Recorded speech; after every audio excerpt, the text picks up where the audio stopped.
कारण एक साधा भूमी अभिलेखचा साधा उदाहरण देते. मग आम्ही चर्चा केलो, एक हायवेची जागा 19 गुंठेची जागा नागोबाधुरीची 19 गुंठेची. हायवेने 19 गुंठेचा पेमेंट जवळजवळ 2-2.5 कोटी रुपये त्यांच्या खात्यावर टाकला. ते म्हणतात माझी 19 गुंठे जागा जाणार नाही. भूमी अभिलेखने 12 गुंठ्याचा नकाशा करून दिलो. 12 गुंठ्याचा नकाशा करून ते म्हणाले 12 गुंठ्याचा पेमेंट माझा ठेवा आणि बाकी 19 गुंठ्याचा उर्वरित पेमेंट तुमचा तुम्ही घ्या. तर 19 गुंठ्याचा पेमेंट घेऊ परत भूमी अभिलेखने परत नकाशा परत भूमी अभिलेखने 7 गुंठ्याचा नकाशा केलो.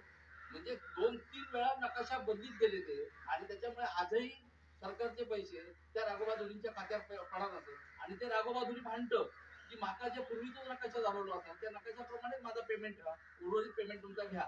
म्हणजे हे कायम स्वरूपी आणि त्यामुळे हो नकाशा परत बदलतो येतात ते उपोषणा बसले तो नकाशा बदलतो होता म्हणून त्या अधिकाऱ्यांनी सुद्धा ते बाई आपली बदली करून घेतली आणि सावंतवाडीत गेली आणि ह्यांच्याकडे आता ह्या देऊळकरांवर कापड सोडून मोकळी झाली.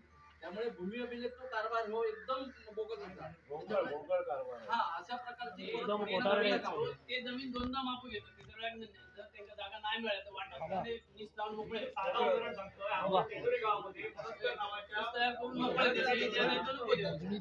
झालं आपल्याला खोटा बोलून आता आले ना. त्याच्यातली एका 5 एकर जमीन ह्या वर्षी घेतली. ती 5 एकरचा भूमी अभिलेखकडे परमिशन पैसे भरले. पैसे भरल्यानंतर एक व्यक्ती ही भूमी अभिलेखची आली मोजणी करायला. त्याने 5 एकर तुकडा त्यांना काढून दिला. त्याने बिचारांची लागवड केली. दुसऱ्या वर्षी दुसरी ग्रस्ताला 10 एकर जमीन 10 एकर घेतलं. तोच मोजणी करणारा माणूस परत ती मोजणी करणारा त्याच्या 5 एकर मध्ये पूर्णपणे घुसवला आणि 5 एकर नष्ट करून टाकला आणि त्याला 10 एकर तिकडे ऍडजस्ट करून आणि त्याने सगळी कर्म तोडून टाकली. म्हणजे एवढा घाणेरडा कारभार भूमी अभिलेख. आपण आता एक निर्णय घेऊया. राणेंच्या बाबतीत आपण निर्णय घेतो लागा भूमी अभिलेखवाल्यांनी एवढं पैसे लागतो लागा त्यांच्या ताब्यात असलेली वहिवाटीची जागा नाही वहिवाटी तो त्याप्रमाणे नकाशा एक 2 दिवस का 3 दिवस आता आमचा लेखी देऊचा वहिवाटीप्रमाणे नकाशा आणि जो 7 हे 2 गोष्टी आमचा एक मुदत त्यांना टाइम लिमिट काय द्यायचं तुम्ही ठरवा आणि त्या आमचा तुम्ही आमचा लेखी देऊचा एवढ्या अजून आम्ही तुम्ही आतमध्ये वहिवाट त्यांची ज्या साईडने दिली असेल किंवा त्या काही कंपाऊंड त्याच्या मधला काय क्षेत्र आता आमच्या तिथं तुम्ही नकाशा करून देऊचा त्याच्यासाठी आपला प्रश्न आणतो लागतो. सगळ्यात महत्वाची गोष्ट हे सगळं तुम्ही करा. यांना दिलेला टाइम आपण राणेने दिलेल्या टायमांचं काय 3 दिवसाची कोर्टाने दिलेली मुदत दिली आहे आणि त्याच्यानंतर तुमच्या आमच्यावर केवळ आणि असं आला की या सगळ्या गोष्टीमुळे आमच्यावर एवढा प्रेशर आहे की आमच्या रात्रीच्या वेळेत म्हणजे पूर्ण झोपच मिळणार नाही या टेन्शनमुळे. जोपर्यंत त्याच्यात टाइमपास होतो आणि यांचं त्याच्यात जीव जातो. अक्षरशः आम्ही हैराण झालो या सगळ्या गोष्टी.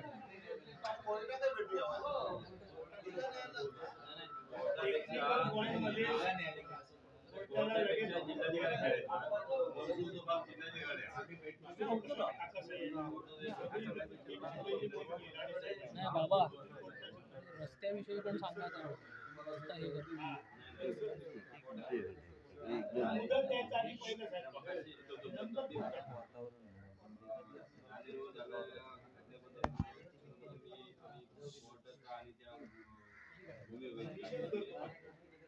अशा करतो की अशी जी घटना घडली ही आजपर्यंत घटना कुठेच घडावी न घडल्यामुळे असे प्रकार होऊ नये यासाठी आपण सगळे एकत्र कुणामध्ये प्रत्येक गोष्टी आम्ही एकत्र भारतीय मंदिरामध्ये बसतो आम्ही आज ह्या ठिकाणी बसलो.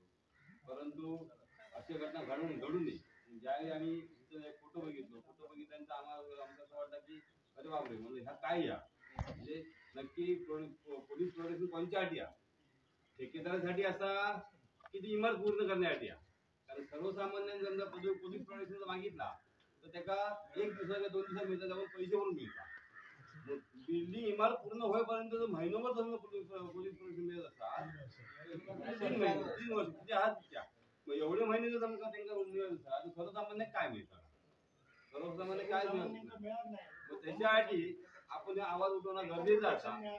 दुसरी गोष्ट म्हणजे मी आमदार वैभव नाईक त्यांच्यावरती काही हात नाही आणि कदाचित वैभव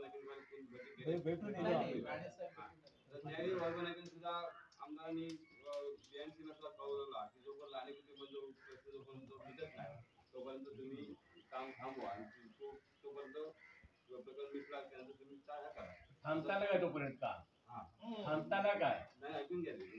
ह्याची शाश्वती त्याचं नाही. याचं महत्त्व असं आहे. जिल्हाधिकारी सांगितलं काय परंतु आमच्या आता आमची मागणी आहे कुडावरची की त्या ठिकाणी बरेचसे क्रिकेट स्पर्धा होत असतात आणि अनेक खेळ होत असतात. आज कुडामध्ये ग्राउंड नव्हता आणि त्या ग्राउंड आपल्याकडून उपलब्ध शासनाकडून उपलब्ध आला त्या लाखो रुपये खर्च झालेले असतात. आणि त्या ठिकाणी समजा कोर्ट साहेब बाजूला आहे तर त्याच्या झोनचं मोठं प्रॉब्लेम होता. ह्या सुद्धा बाजू कोर्टाचा ह्या मंदिराचा कार्यक्रम करताना स्पीकर लावू नये असे डायरेक्शन येत असतं. त्या ठिकाणी समजा क्रिकेट स्पर्धा म्हणा आणि त्यापेक्षा उद्या आता परवा शनिवार आणि रविवार 2 दिवस सुट्टी असतात. त्या उद्या आधी हे जमलो ना तर उद्या तो भूमी अभिलेख मध्ये घुसाय आधी पहिले जबाबदार माणूस असा मैदान सुद्धा कलेक्टर काय दखल घेत नाही त्याची हे बा पुढावासी सगळे एकत्र झाले भूमी अभिलेख अधीक्षकाकडे जाऊया ना जिल्ह्यात अधीक्षकाला ह्याच्या संख्या कमी येतं अधीक्षक येत नाही सर बोलून घेऊया ना इकडे अधीक्षकडे अधीक्षक काय करताय